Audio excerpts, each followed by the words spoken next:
Kerala school sports under 19 സംസ്ഥാന football ചാമ്പ്യൻഷിപ്പിൽ 4 മത്സരങ്ങളിൽ 3 ക്ലീൻ ഷീറ്റ് പ്രകടനം കാഴ്ചവെച്ച ഗോൾ കീപ്പർക്ക് സംസ്ഥാന ടീമിലേക്ക് സെലക്ഷൻ ലഭിച്ചില്ലെന്ന് പരാതി. അർഹതയുള്ള താരത്തിന് പകരം പരിഗണിച്ചത് ജില്ലകളുടെ പോരിൽ ഒരു മത്സരത്തിൽ പോലും കളത്തിലിറങ്ങാത്ത പ്ലെയറെയാണെന്നാണ് പുറത്തുവരുന്ന വിവരം.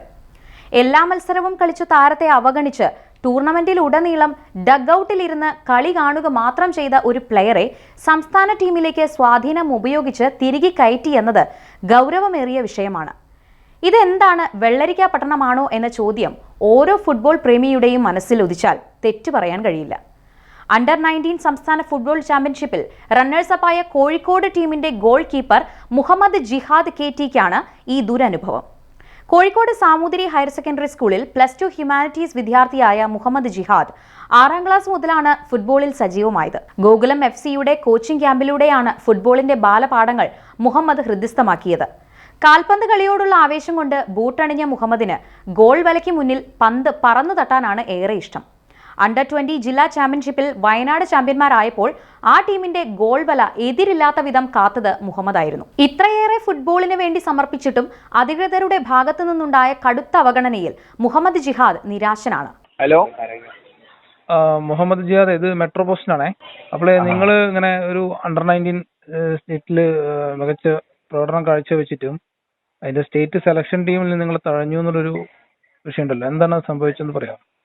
അത് ഞങ്ങൾ ഫൈനൽ വരെ ഞങ്ങൾ 4 കളി കളിച്ചിട്ടുണ്ടായിരുന്നു. അതില് 3 കളി ക്ലീൻ ഷീറ്റ് ആണ്, ഒരു ഗോൾ പോലും കൺസീഡ് ചെയ്തിട്ടില്ല. ഓക്കെ. അങ്ങനെ മലപ്പുറം ചാമ്പ്യൻസ് ആയതിനെ കൊണ്ട് അതിലൊരു ഗോൾ കീപ്പർ ഏകദേശം ഷുവറാണ്. ആ ടീമിൽ കേരള ടീം ഷുവറാണ്. ഫസ്റ്റ് ഗോൾ കീപ്പർ ഷുവറാണ്. ഷുവറാണ്. ഫസ്റ്റ് കീപ്പർ ആവണോന്ന് അറിയില്ല, അതെന്തായാലും ഒരു കീപ്പർ ഷുവറാണ്. ഓക്കെ. അപ്പോൾ അത് കൂടാണ്ട് അതേ ടീമിലെ സെയിം മലപ്പുറം ടീം തന്നെയാണ് സെക്കൻഡ് ഗോൾ കീപ്പറേയും സ്റ്റേറ്റ് ടീമിന്റെ കീപ്പറായിട്ട് സെലക്ട് ചെയ്തത്. ഒരു മാച്ച് പോലും അറ്റൻഡ് ചെയ്തിട്ടില്ല ആ കീപ്പർ. ഓക്കെ. ഈ ചാമ്പ്യൻഷിപ്പിൽ ഒരു മത്സരം പോലും കളിച്ചിട്ടില്ല ആ പ്ലെയർ? ഇല്ല, ഒരു മാച്ച് പോലും കളിച്ചിട്ടില്ല. ഓക്കെ. നിങ്ങളാണെങ്കിൽ ഫൈനൽ വെച്ച ടീമിന്റെ ഗോൾ കീപ്പറുമാണ്. ഇത് എന്താണ്, ഇതിന് നിങ്ങൾക്ക് എന്തെങ്കിലും പരാതി ഉണ്ടോ? അത് ബന്ധപ്പെട്ട് കൊടുത്തിട്ടുണ്ടോ? പരാതി കൊടുത്തു വെച്ചാൽ ഞങ്ങളെ കൂടെ വന്ന് കോച്ച് ഇങ്ങനെ അപ്പീൽ കൊടുത്തിട്ടുണ്ടെന്നൊക്കെ പറയുന്നുണ്ട്. ഇനി എന്താണെന്ന് അറിയില്ല അതിനെ പറ്റിയിട്ട്. ഇതിലേത് ആ പ്ലേയേഴ്സ് ഇതെന്താണ്, ഈ മലപ്പുറത്തിന്റെ എന്തെങ്കിലും സ്വാധീനം ഉണ്ടോ? മലപ്പുറം MSP എന്ന് പറഞ്ഞ അക്കാഡമിയുടെ കോച്ചാണ് ഇതിലെ സെലക്ടറായിട്ട് നിന്നത്. ഓക്കെ. അപ്പോൾ അവരെ അറിയുന്ന പ്ലേയേഴ്സാണ് ഒരുവിധം പ്ലേയേഴ്സൊക്കെ മലപ്പുറത്തുള്ളത്. അപ്പോൾ അവരൊക്കെ ആദ്യം നോട്ട് ചെയ്ത് വെച്ചതാണ്. ഓക്കെ, ശരി. അപ്പോൾ ഇതിൽ നിങ്ങൾ പരാതിയായിട്ട് പോകുന്നുണ്ടോ?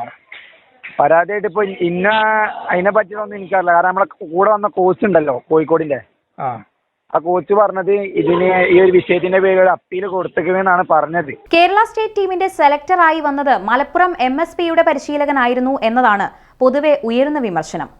കേരള ടീമിനെ സെലക്ട് ചെയ്യുക എന്ന ഉത്തരവാദിത്തപ്പെട്ട ദൗത്യം സ്വന്തം ടീമിലെ കളിക്കാരെ പ്രൊമോട്ട് ചെയ്യാൻ വേണ്ടിയാണ് മലപ്പുറം MSP പരിശീലകൻ വിനിയോഗിച്ചതെന്ന പരാതി നിലനിൽക്കുകയാണ്. ഇതേറെ ഗൗരവത്തോടെ അധികൃതർ പരിശോധിക്കേണ്ടതാണ്. ഫുട്ബോൾ കളിക്കുന്നവർക്ക് അവസരങ്ങൾ സൃഷ്ടിക്കാനുള്ള അടിസ്ഥാനപരമായ ഇടങ്ങളാണ് സ്കൂൾ ടൂർണമെന്റുകൾ. അവിടെയും ഇത്തരത്തിലുള്ള കൊള്ളരുതായ്മകൾ നടക്കുമ്പോൾ അധികാരികൾ അതൊക്കെയും കണ്ടില്ലെന്ന് നടിച്ചാൽ മികച്ച കളിക്കാരെ രാജ്യത്തിന് സമ്മാനിക്കുന്നതിൽ കേരള ഫുട്ബോൾ തികഞ്ഞ പരാജയമാകും.